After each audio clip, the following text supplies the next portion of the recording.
പിതാവിന്റെയും പുത്രന്റെയും പരിശുദ്ധാത്മാവിന്റെയും നാമത്തിൽ ആമേൻ. എന്റെ പ്രിയപ്പെട്ട ഇന്ന് ഒക്ടോബർ 30 വ്യാഴാഴ്ച. അമ്മേ പരിശുദ്ധ അമ്മേ, അമ്മേ പരിശുദ്ധമേ, ദൈവമാതാവേ, കൃപാസനത്തിലൂടെ ഞങ്ങൾക്കും ഞങ്ങളുടെ ദേശത്തിനും അമ്മ മധ്യസ്ഥം തേടിത്തന്ന എല്ലാ അനുഗ്രഹങ്ങൾക്കും കൃപകൾക്കും ഞങ്ങളിപ്പോൾ ഹൃദയം നിറഞ്ഞ നന്ദി പറയുന്നു.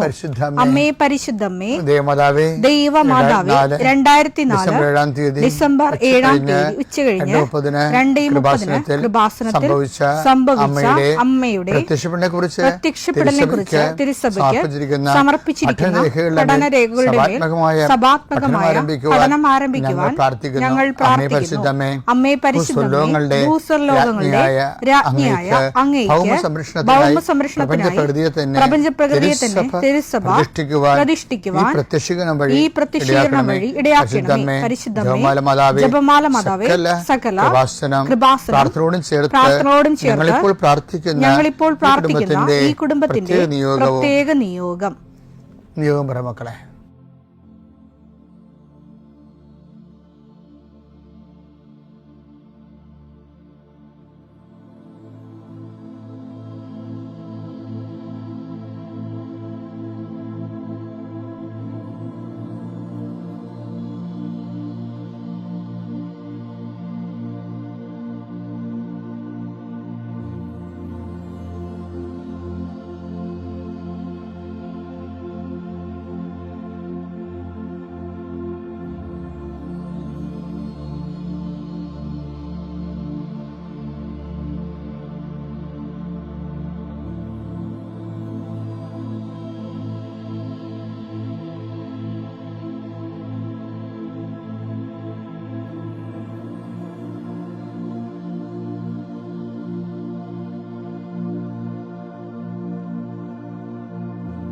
അമ്മയുടെ പ്രത്യക്ഷീകരണത്തിന്റെ ഈ അനുഗ്രഹവേളയിൽ ഞങ്ങൾക്ക് സാധിച്ചു തരുവാൻ കനിയണമേ.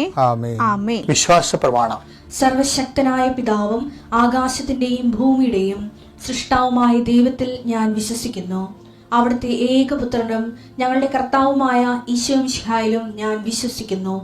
ഈ പുത്രൻ പരിശുദ്ധാത്മാവിനാൽ ഗർഭസ്ഥനായി കന്യകാമറിയത്തിൽ നിന്ന് പിറന്ന് പൊന്തിയോസ് പീലാത്തോസിന്റെ കാലത്ത് പീഡകൾ സഹിച്ച് കുരിശിൽ തറയ്ക്കപ്പെട്ട് മരിച്ച് അടക്കപ്പെട്ട് പാതാളങ്ങളിൽ ഇറങ്ങി മരിച്ചവരുടെ ഇടയിൽ നിന്ന് 3-ാം നാൾ ഉയർത്ത് സ്വർഗത്തിലേക്ക് എഴുന്നള്ളി സർവശക്തിയുള്ള പിതാവായ ദൈവത്തിന്റെ വലതുഭാഗത്തിരിക്കുന്നു. അവിടെ നിന്ന് ജീവിക്കുന്നവരെയും മരിച്ചവരെയും വിധിക്കുവാൻ വരുമെന്നും ഞാൻ വിശ്വസിക്കുന്നു. പരിശുദ്ധാത്മാവിലും ഞാൻ വിശ്വസിക്കുന്നു.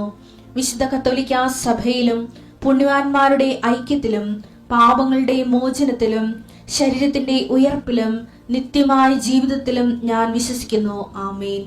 സ്വർഗ്ഗസ്ഥനായ ഞങ്ങളുടെ പിതാവേ, അങ്ങയുടെ നാമം പൂജിതമാകണമേ. അങ്ങയുടെ രാജ്യം വരണമേ. അങ്ങയുടെ തിരുമനസ് സ്വർഗത്തിലെ പോലെ ഭൂമിയിലും ആകണമേ. അന്നു വേണ്ടുന്ന ആഹാരം ഇന്ന് ഞങ്ങൾക്ക് തരണമേ. ഞങ്ങളോട് തെറ്റ് ചെയ്യുന്നവരോട് ഞങ്ങൾ ക്ഷമിക്കുന്നത് പോലെ ഞങ്ങളുടെ തെറ്റുകൾ ഞങ്ങളോടും ക്ഷമിക്കണമേ. ഞങ്ങളെ പ്രലോഭനത്തിൽ ഉൾപ്പെടുത്തരുതേ, തിന്മയിൽ ഞങ്ങൾ രക്ഷിക്കണമേ. ആമേൻ. നന്മ നിറഞ്ഞ മറിയമേ, സ്വസ്തി. കർത്താവ് അങ്ങയുടെ കൂടെ സ്ത്രീകളിൽ അങ്ങ് അനുഗ്രഹിക്കപ്പെട്ടവളാകുന്നു. അങ്ങയുടെ ഉദരത്തിൻ ഫലമായി ഈശോ അനുഗ്രഹിക്കപ്പെട്ടവനാകുന്നു.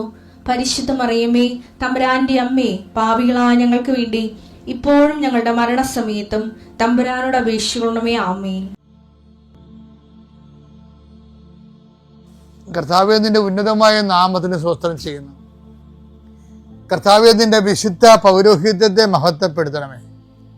കർത്താവേ, സഭയിലുള്ള സാന്നിധ്യം പ്രകടമാക്കണമേ. 39 വർഷം ഞാൻ അർപ്പിച്ച കൃപാന്റെ യുഗതിയാൽ കൃപാസ്ഥാനത്താരെ ജീവനോടെ പ്രത്യക്ഷപ്പെട്ട പരിശുദ്ധമ്മയുടെ മാധ്യസ്ഥതയിലെ ഞാൻ അങ്ങയുടെ മക്കളെ ആശീർവദിക്കുന്നു. ഈശോ, ഏതെങ്കിലും പ്രത്യേക കാര്യങ്ങൾക്ക് വേണ്ടി രാത്രി ഉറങ്ങാതെ വിഷമിച്ചിരിക്കുന്നവരുണ്ടെങ്കിൽ ഈശോ അങ്ങയുടെ തിരുമുറുവാന്ന് വലതുകരം കൊണ്ട് ഇപ്പോഴവരെ തൊടണം. ഈശോയെ, ഞാൻ 39 വർഷം അർപ്പിച്ച കൃപാന്റെ യുഗതിയാൽ അവരെ തൊടണം. കൃപാസനത്തിൽ അണമുറിയാതെ നടക്കുന്ന ഉടമ്പടി ആരാധനകളുടെ ശക്തിയാൽ അവരെ കർത്താവിൻ്റെ നാമത്തിൽ ശക്തി പ്രാപിക്കട്ടെ. എൻ്റെ മക്കളെ, ജോലിയില്ലാത്തവർ, വീട്ടിൽ സമാധാനം ഇല്ലാത്തവർ, വീട് വെക്കാൻ പറ്റാത്തവർ, അതിനുള്ള സാമ്പത്തികം ഒരുങ്ങി കിട്ടാത്തവർ, ആരും സഹായിക്കാനില്ലാത്തവർ, കൊടിയ രോഗങ്ങളും കുടുംബ ബാധ്യതകളും ആ മക്കൾക്കും പെൺമക്കൾക്കും വിവാഹ തടസ്സങ്ങളുള്ളവർ, എങ്ങനെ ജീവിക്കും കർത്താവേ, എങ്ങനെയൊക്കെ ഇത് അവസാനിക്കുക, എൻ്റെ കണ്ണടയിൽ മുമ്പ് ഇതിനൊക്കെ ഒരു സമാധാനം ഉണ്ടായാൽ മതി എന്ന് ദീർഘനിശ്വാസത്തിൽ പ്രാർത്ഥിക്കുന്ന അമ്മമാരെ കാണുന്നുണ്ട് ഈശോയെ. അവിടെ സങ്കടങ്ങളെ നീ ഏറ്റെടുക്കണമെന്ന് പ്രാർത്ഥിക്കുന്നു. ഞങ്ങൾ അടിയറ വെക്കുന്ന ഈശോയെ, ഞങ്ങൾക്ക് തീർച്ചയായിട്ടും കഴിവുകേട് തന്നെയാണ്. ഞങ്ങൾ ആശ്രയിക്കുന്നത് നിൻ്റെ കൃപയിലാണ്, ഞങ്ങളുടെ കഴിവിലല്ല. ദൈവമേ, ഇപ്പോൾ ലക്ഷക്കണക്കിന് മനുഷ്യർ, 5 ലക്ഷത്തോളം മനുഷ്യർ പങ്കെടുത്ത് പ്രാർത്ഥിച്ച കോടിക്കണക്കിന് ജപമാലയില്ല ഈശോയെ. അതെല്ലാം ഏതെങ്കിലും തരത്തിൽ വിഷമം അനുഭവിക്കുന്നവർക്ക് വേണ്ടി, ഈ പ്രാർത്ഥന കേൾക്കുന്നവർക്ക് വേണ്ടി ഞാൻ കാഴ്ചവെക്കുകയാണ്. അവരെ ഈ പ്രാർത്ഥന കൊണ്ട് നീ വീണ്ടെടുക്കണം കർത്താവേ. പ്രത്യേകിച്ച് ആരും സഹായിക്കാനില്ലാത്തവർ, സഹായിക്കാറുണ്ടെങ്കിലും അവിടെ കാര്യങ്ങളൊന്നും നീങ്ങാത്തവരുണ്ട് ഈശോയെ. ജീവിതം ഇങ്ങനെ മുരടിച്ച് നിൽക്കുന്നവരുണ്ട് ഈശോയെ. ഭയങ്കര ഹെവി ആയിട്ട് മഴ പെയ്യുമ്പോൾ വളർച്ച മുറ്റും മുരടിച്ച് നിൽക്കുന്ന ചെടികളെപ്പോലെ ദുഃഖങ്ങളാധികം കാരണം ഒരു വളർച്ചയില്ലാത്ത നിൽക്കുന്ന കുടുംബങ്ങളെ കർത്താവിൻ്റെ തിരുമുറിവാർന്ന വലത് കരത്താൽ അടിപ്പിണർ പോലെ ഇപ്പോഴ് ഈശോ തൊരട്ടെ. പരിശുദ്ധ അമ്മ മധ്യസ്ഥം വഹിക്കട്ടെ. അമ്മേ, ഈ പ്രാർത്ഥന കൊണ്ട് തന്നെ സാക്ഷ്യം പറയാൻ അങ്ങയുടെ മക്കൾക്ക് സാധിക്കട്ടെ. നിത്യം പിതാവും പുത്രനും പരിശുദ്ധാത്മാവിനെ നീക്കുക. ആമേൻ.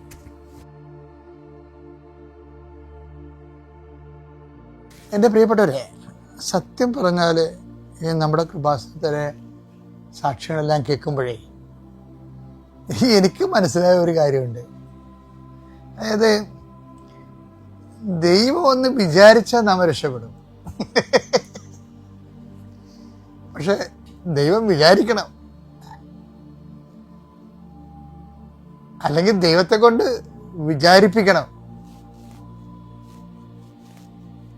അതിന് ദൈവത്തിൻ്റെ ഹൃദയത്തെ തൊടണം നമ്മൾ. ഇപ്പം ഒരു ശതാധിപനില്ലേ, അയാൾ വില്ലനാണ്. ബൈബിളിൽ എക്കാലത്തെയും ചർച്ചാ വിഷയമായ ഒരു മനുഷ്യനാണ് ഈ റോമൻ സെഞ്ചുറിയൻ. അയാളെ കർത്താവിനെ കുറിച്ചുള്ള അസസ്മെന്റ് കേട്ട, അങ്ങ് എൻ്റെ വീട്ടിൽ വരാനുള്ള യോഗ്യത എനിക്കില്ലെന്ന്.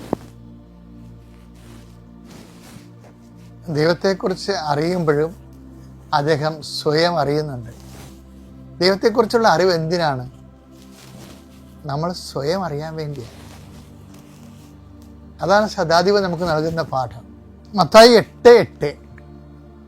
അപ്പോൾ ശതാധിപൻ പ്രതിവചിച്ചു, കർത്താവേ, നീ എന്റെ ഭവനത്തിൽ പ്രവേശിക്കാൻ ഞാൻ യോഗ്യനല്ല. നീ ഒരു വാക്കുച്ചരിച്ചാൽ മാത്രം മതി, എന്റെ ഭൃത്യൻ സുഖപ്പെടും. അതായത് ദൈവത്തെക്കുറിച്ചുള്ള അറിവ്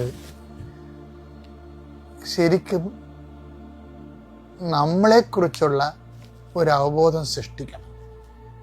അതാണ് യഥാർത്ഥ അറിവെന്ന് പറയുന്നത്. ഈശോയെക്കുറിച്ചുള്ള അറിവ് ശതാധിപൻ ആരാണെന്ന് അദ്ദേഹത്തിന് ഒരു സ്വയം ബോധ്യം കൊടുത്തു. എന്താണ്? അങ്ങ് ആരാണെന്ന് എനിക്കറിയാം, പക്ഷെ അങ്ങ് എൻ്റെ വീട്ടിൽ വരാൻ ഞാൻ യോഗ്യനല്ല. അപ്പോൾ അദ്ദേഹത്തെക്കുറിച്ചുള്ള അറിവാണ്. ദൈവത്തെക്കുറിച്ചുള്ള അറിവ് നമുക്ക് നമ്മളെക്കുറിച്ചുള്ള അറിവ് നൽകും. ഈ ദൈവത്തെക്കുറിച്ചുള്ള അറിവ് ബൈബിള് ഒരു വ്യക്തിക്ക് അവനെക്കുറിച്ച് തന്നെ, അവൻ ആരാണ് എന്നതിനെക്കുറിച്ചുള്ള അറിവാണ് ബൈബിള് നൽകുന്നത്. ഇതിനാണ് ബൈബിള് ആത്മജ്ഞാനമെന്ന് പറയുന്നത്. ഒറ്റ ലുക്കിൽ ആത്മജ്ഞാനം പ്രാപിച്ച ആളാണ് ശതാധിപൻ. ശതാധിപൻ ഒരു യഹൂദ പാരമ്പര്യമുള്ള ആളല്ല, പക്ഷേ ദൈവത്തിൻ്റെ വാക്ക് എന്താണെന്ന് ശതാധിപനെ അറിയാം. അങ്ങയുടെ ഒരു വാക്ക് കൽപ്പിച്ചാൽ എന്ത് സംഭവിക്കും എന്നുള്ളതിനെക്കുറിച്ചും ശതാധിപനെ അറിയാം. എൻ്റെ ഭൃത്യൻ. പിന്നെ പുള്ളിയെക്കുറിച്ച് പറയണം, ഞാൻ അധികാരത്തിന് വിധേയനാണ്, എൻ്റെ കീഴിൽ ഭടന്മാരുണ്ട് എങ്കിലും. അതാണ് സ്വയം അറിവെന്ന് പറയുന്നത്. ഇത്രയും വലിയ വിഷയങ്ങളൊക്കെ ഉണ്ടെങ്കിലും നമുക്ക് ചിലപ്പോൾ 10 തലമുറ ഭക്ഷിക്കാനുള്ള സ്വത്ത് കയ്യിലുണ്ടാകും. 2 ജന്മം ജീവിക്കാനുള്ള ആരോഗ്യം ഉണ്ടാകും. ഇതൊക്കെ ഉണ്ടെങ്കിലും ഇതൊക്കെ എല്ലാം ദൈവത്തിൻ്റെ സന്നിധിയിൽ അടിയറ വെക്കേണ്ടതാണ്. അതായത് പറഞ്ഞു, ഞാൻ അധികാരത്തിന് വിധേയനാണ്, എൻ്റെ കീഴിൽ ഭടന്മാരുണ്ട്. പക്ഷെ when I think of you, എനിക്ക് ഒരു വെറുമ അനുഭവപ്പെടുന്നുണ്ട്. അതാണ് സെൽഫ് കൺട്രീഷനിലേക്ക് പോണത്. അത് അനുതാപത്തിൻ്റെ ഒരു സ്വരം അതിൻ്റെ അകത്തുണ്ട്. ശരിക്കും പറഞ്ഞാൽ അനുതാപത്തിൻ്റെ ഒരു സെഞ്ചൂറിയൻ വേർഷനാണത്. അത്യപൂർവ ദൈവാനുഭവങ്ങൾ ഇനി നിങ്ങൾക്കും സ്വന്തം. ഈ യൂട്യൂബ് ചാനൽ ഇതുവരെ സബ്സ്ക്രൈബ് ചെയ്തിട്ടില്ലെങ്കിൽ ഇപ്പോൾ തന്നെ സബ്സ്ക്രൈബ് ചെയ്യുക. ഈ വീഡിയോ ഇപ്പോൾ തന്നെ നിങ്ങളുടെ സുഹൃത്തുക്കൾക്ക് ഷെയർ ചെയ്തുകൊണ്ട് കർത്താവിന്റെ പ്രേക്ഷിതരാകുക.